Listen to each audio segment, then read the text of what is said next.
আরেকটা বাস্তবতা যেটা আমাদের সবার চোখের সামনে আছে, আমরা দেখেও না দেখার মতো থাকি।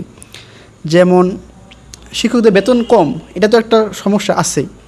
আবার কিন্তু প্রতি জেলায় 2-3টা স্কুল থাকে যে জায়গায় শিক্ষকরা মোটামুটি ভালো হিউজ পরিমাণ ইনকাম করতেছে। ওই জায়গায় কী সমস্যাটা হয় যে স্কুলে একটা শিক্ষক সে পরীক্ষার আগে সাজেশন দেয়, আর যারা ওনার কাছে পড়ে না ওদের খাতাটা ভালোভাবে দেখে না, নাম্বার কেটে দেয়। এই বই দেখায় প্রচুর স্টুডেন্ট সে তার আন্ডারে রাইখা সে বেস পড়ায়। কোনো স্কুলের টিচার কোচিং করতে পারে না ডাইরেক্ট, তাই সে বেস পড়ায় এক বেসের মধ্যে 20 জন 30 জন 40 জন রাখতেছে।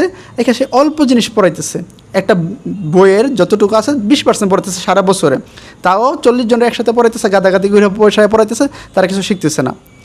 একে তো আমাদের শিক্ষা ব্যবস্থাই খারাপ, দুয়ে ওরা করতেছে এরকম একটা কাজ।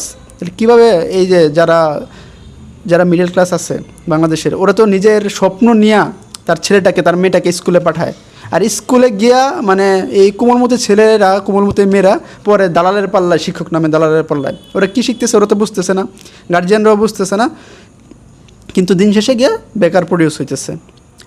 আসলে পুরোটা একটা ব্যবসার মতো হয়ে গেছে। এখন আপনি যে অনেকগুলো কথা বলছেন যে আমাদের যে জিডিপি আছে এটার প্রায় 4% বা 5% এই জায়গায় ব্যয় করতে হবে, এটা আপনি বললে হইব না, এটাও আপনি বলছেন, ঠিক আছে হইব না। কিন্তু সাধারণ মানুষ কি করতে পারে? সাধারণ মানুষের উচিত এসব শিক্ষক নামে দালালদের চিহ্নিত করা, ওদেরকে বয়কট করা।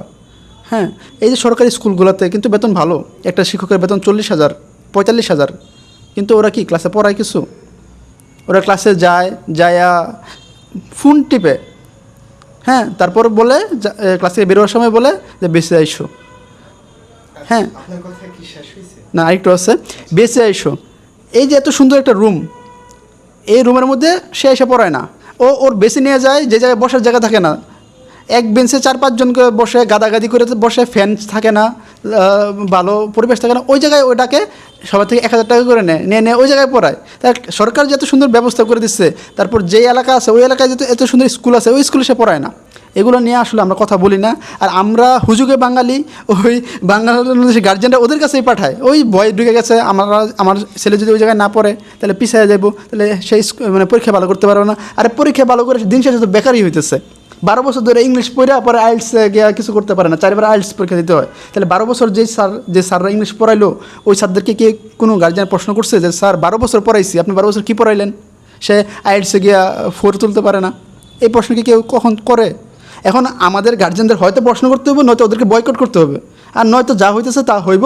আপনারা নিজেদের ছেলে মেয়েদের ফিউচার নষ্ট করতেছেন, ওদের উপর দোষ দিতেছেন যে ওরা পারে না। ওরা যদি নাই পারতো, ওরা বাংলা ভাষা শিখছে কীভাবে? ওরা জাপান যাওয়ার আগে 6 মাসে জাপানিজ ভাষা শিখে কীভাবে, জার্মানি ভাষা শিখে কীভাবে, চায়না ভাষা শিখে কীভাবে, আর 12 বছরে ইংলিশ শিখতে পারে না? এগুলো আপনার একটু ভাইবা দেখা পারলে, আসলে কি আমরা যে এইসব কথা বলতেছি কেউ দেখবো না, শুনবো না, এটা আরেকটা কথা। এখন না দেখলে না চললে আমাদের কি?